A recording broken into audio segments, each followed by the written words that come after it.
बड़ी खबर चंद्रयान 3 से जुड़ी हुई। अंतरिक्ष यान चंद्रयान 3 के प्रोपल्शन मॉड्यूल से अलग होने के बाद लैंडर विक्रम ने चांद की सबसे ताजा तस्वीरें भेजी। अंतरिक्ष में रिसर्च करने वाली भारत की स्पेस एजेंसी इसरो ने उन तस्वीरों को जारी भी किया जिनमें चांद की सतह पर बड़े बड़े गड्ढे दिखाई।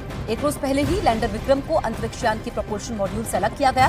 बाद में लैंडर की रफ्तार कम करके उसे चंद्रमा की सबसे निचली कक्षा में ले जाया गया ताकि चांद पर उसे सुरक्षित तरीके से उतारा जा सके। तो तस्वीरों में चांद पर गड्ढे नजर आए। ये ताजा तस्वीरें लैंडर ने भेजी है। इसरो का मिशन चंद्रयान 3 चांद पर इतिहास रचने से महज कुछ किलोमीटर दूर है। अब पूरे देश को 23 अगस्त का इंतजार है जब लैंडर विक्रम की चांद पर सॉफ्ट लैंडिंग होगी और उसके बाद लैंडर से रोवर प्रज्ञान बाहर निकलेगा जो चांद की सतह पर चलेगा और पूरे इलाके का परीक्षण करेगा, जिसके साथ ही भारत एक और बड़ा इतिहास बनाएगा। भारत का चंद्रयान 3 चांद के दक्षिणी ध्रुव पर स्पेसक्राफ्ट लॉन्च करने वाला दुनिया का पहला देश बन जाएगा। दरअसल ऐसा माना जाता है कि चंद्रमा का पोलर रीजन दूसरे रीजन से अलग है। यहाँ के कई हिस्से ऐसे हैं जहाँ सूरज की रोशनी कभी नहीं पहुँचती और तापमान भी -200 डिग्री सेल्सियस से नीचे चला जाता है। वैज्ञानिकों का ऐसा अनुमान है कि यहाँ बर्फ के रूप में पानी मौजूद हो सकता है। हालांकि भारत के पहले चंद्रयान मिशन ने चंद्रमा की सतह पर पानी होने के संकेत दिए थे। भारत का पहला चंद्रयान मिशन 2008 में लॉन्च हुआ था। चांद पर लैंडर विक्रम की सॉफ्ट लैंडिंग ही इसरो की सबसे बड़ी चुनौती है। इसरो के वैज्ञानिकों के मुताबिक चंद्रयान 3 के प्रोपल्शन मॉड्यूल से अलग होने के बाद लैंडर सामान्य तरीके से काम कर रहा है। यही नहीं, लैंडर ने चांद की सबसे ताजा तस्वीरें भी भेजी। उन तस्वीरों को इसरो की तरफ से जारी किया गया। मतलब लैंडर विक्रम चंद्रमा के बेहद करीब पहुंच गया है। और इसरो के वैज्ञानिकों के मुताबिक चंद्रयान 3 के प्रोपल्शन मॉड्यूल से अलग होने के बाद लैंडर विक्रम न सिर्फ सामान्य रूप से काम कर रहा है बल्कि सही तरीके से चांद की तरफ बढ़ रहा है। सबूत के तौर पर लैंडर ने 17 अगस्त को ली गई चंद्रमा की सबसे ताजा तस्वीरें भी भेजी जिन्हें इसरो की तरफ से जारी किया गया। इसरो के मुताबिक प्रोपल्शन मॉड्यूल से अलग होने के बाद लैंडर ने ये तस्वीरें खींची। इन तस्वीरों में चंद्रमा की सतह पर गड्ढे दिखाई दिए। इससे पहले 15 अगस्त को भी चंद्रयान 3 ने LPDC यानी लैंडर पोजीशन डिटेक्शन कैमरा से चंद्रमा की कुछ तस्वीरें भेजी थी और उन्हें भी इसरो ने शेयर किया। और इसरो के मुताबिक चंद्रयान 3 के प्रोपल्शन मॉड्यूल से लैंडर विक्रम को अलग करने के बाद उसे सफलतापूर्वक डी-बूस्टिंग के जरिए चंद्रमा की निचली कक्षा में ले जाया गया। डी-बूस्टिंग का मतलब अंतरिक्ष यान की रफ्तार को धीमा करना होता है। यानी मून मिशन के लिए निकला भारत का अंतरिक्ष यान चंद्रयान 3 आखिरी पड़ाव पार करते हुए चांद पर उतरने के लिए पूरी तरह तैयार हो गया, जो भारत के लिए किसी बड़ी कामयाबी से कम नहीं है, क्योंकि अगर सब कुछ ठीक रहा तो 23 अगस्त की शाम भारत चंद्रमा के दक्षिणी ध्रुव पर पहुंचने वाला दुनिया का पहला देश बन जाएगा। इसरो की तरफ से दी गई जानकारी के मुताबिक एक रोज पहले 17 अगस्त को दोपहर करीब 1:15 बजे चंद्रयान 3 के प्रोपल्शन मॉड्यूल को लैंडर विक्रम से अलग कर दिया गया। इस कामयाबी के बाद लैंडर विक्रम को डी-बूस्टिंग यानी रफ्तार कम करके चंद्रमा की निचली कक्षा में लाया गया, जहां से चांद की दूरी सिर्फ 30 किलोमीटर रह गई।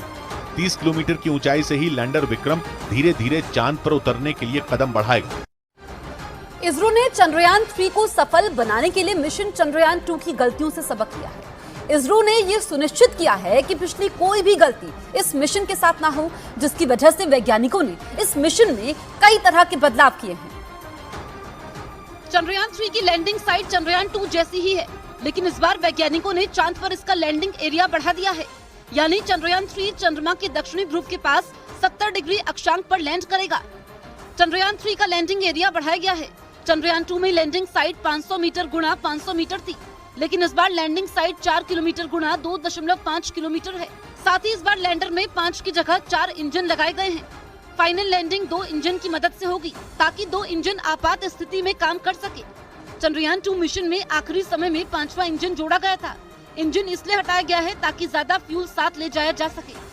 और इसरो के मुताबिक अंतरिक्ष यान से अलग होने के बाद लैंडर विक्रम ने प्रोपल्शन मॉड्यूल को thanks for the ride mate कहा।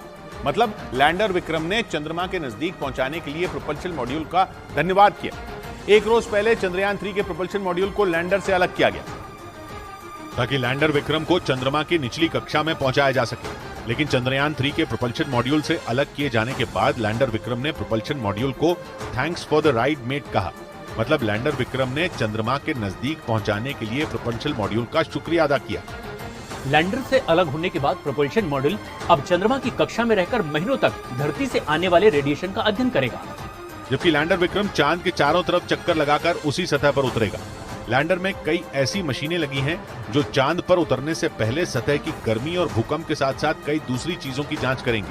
और इसरो के वैज्ञानिकों के मुताबिक चंद्रमा पर सॉफ्ट लैंडिंग के बाद चंद्रयान 3 वहां पानी की खोज करने के साथ दुर्लभ खनिजों का भी पता लगाएगा। वैज्ञानिकों को उम्मीद है कि विक्रम लैंडर 23 अगस्त की शाम को चंद्रमा के दक्षिणी ध्रुव पर उतरेगा और चांद पर विक्रम लैंडर की सॉफ्ट लैंडिंग के बाद ही असली मिशन शुरू होगा, क्योंकि चांद की सतह पर उतरने के बाद लैंडर विक्रम की गोद में बैठा 6 पहियों वाला रोवर प्रज्ञान बाहर आएगा। रोवर का वजन करीब 26 किलो है, जो चांद पर 14 दिन तक रहेगा। इसरो के वैज्ञानिकों के मुताबिक इस दौरान रोवर चंद्रमा पर पानी की खोज और मिट्टी की जांच करने के साथ दुर्लभ खनिजों का भी पता लगाएगा। रोवर इस बात की भी जानकारी जुटाएगा कि चांद की सतह पर आंधी और भूकंप कैसे आते हैं। इसरो के मुताबिक प्रज्ञान रोवर सोलर पैनल की मदद से पावर जनरेट करेगा और ये सिर्फ लैंडर विक्रम से ही संपर्क कर पाएगा। मतलब प्रज्ञान रोवर लैंडर विक्रम को डेटा भेजेगा, जिसे वो आगे इसरो तक पहुंचाएगा। और इसरो के वैज्ञानिकों के मुताबिक चंद्रयान 2 की नाकामी से सबक लेते हुए इस बार लैंडर विक्रम को ज्यादा मजबूत और कई खास तकनीकों से लैस किया गया है, ताकि किसी भी सूरत में चंद्रमा के दक्षिणी ध्रुव पर लैंडर के उतरने की प्रक्रिया फेल ना हो।